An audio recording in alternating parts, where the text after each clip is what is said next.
भी सिरसा शहर में और गाँव से, और जो जिन गाँव में निचले इलाकों में जल भराव हो चुका है वहाँ पे कुछ तो मच्छर का और डेंगू का प्रकोप है, और मलेरिया भी उसके अंदर काफ़ी संख्या में पेशेंट निकल रहे हैं हमारे पास। और कुछ बच्चे और बड़े उल्टी, दस्त, बुखार, जुकाम और चमड़ी के रोगों संबंधित भी ओपीडी में आना शुरू हुए हैं। किस तरह का ट्रीटमेंट किया जा रहा है? उनमें जो हमारे पास सामान्य लक्षण हैं और जो स्पेसिफिक डॉक्टर्स भी हैं, उन सभी को विशेषज्ञों से सेवाएं भी ले रहे हैं। और हम गांव-गांव में जाके हमारी मोबाइल यूनिट टीम है, लोगों को रहन सहन के बारे में, खान पान के बारे में और बीमारियों से बचाव के बारे में जागरूक भी कर रही हैं। हमारे आशा वर्कर हैं, जो हमारे एमपीडब्ल्यू वर्कर्स हैं और अन्य पैरामेडिकल स्टाफ है, वो घर घर जाकर और सब सेंटरों के माध्यम से, जो हमारे आयुष्मान आरोग्य मंदिर है, उन गाँव में पंचायती राज के संस्थाओं के जितने भी प्रतिनिधि हैं, उनके सहयोग से, प्रशासन के सहयोग से लगातार निगरानी भी रखे हुए हैं और लोगों को जागरूक भी कर रहे हैं। बाढ़ का खतरा भी है सर, इससे में स्वास्थ्य विभाग द्वारा क्या कुछ तैयारी की गई है? स्वास्थ्य विभाग द्वारा जिस तरह की आपदाएं प्रशासन में निर्देशित करता है, उनके लिए फर्स्ट एड किट भी बनाई गई है, एंटी स्नेक वेनम है वो भी हमारे पास हैं।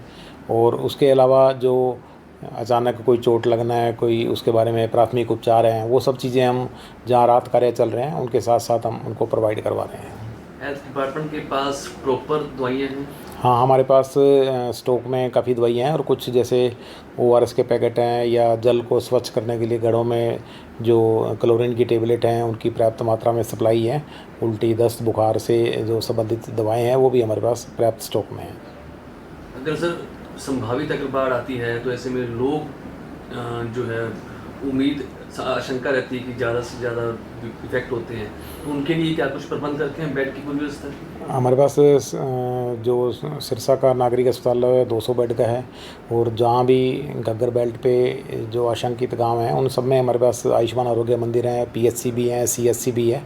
तो जैसी भी स्थिति होगी उसके हिसाब से हम उनके लिए स्वास्थ्य संबंधित सभी प्रबंध पूरे रखेंगे। इन दिनों सर कितने पेशेंट डेली वाइज सरकारी अस्पताल या दूसरे अस्पतालों में आ रहे हैं? जो पहले के मुकाबले हैं, वर्षा के बाद जो वातावरण में नमी है और कुछ जगह जल भराव है, उसके कारण जो पहले प्रतिदिन जो ओपीडी रहती थी उससे लगभग 15% से ज़्यादा हमारे पास ओपीडी बढ़ी हुई है।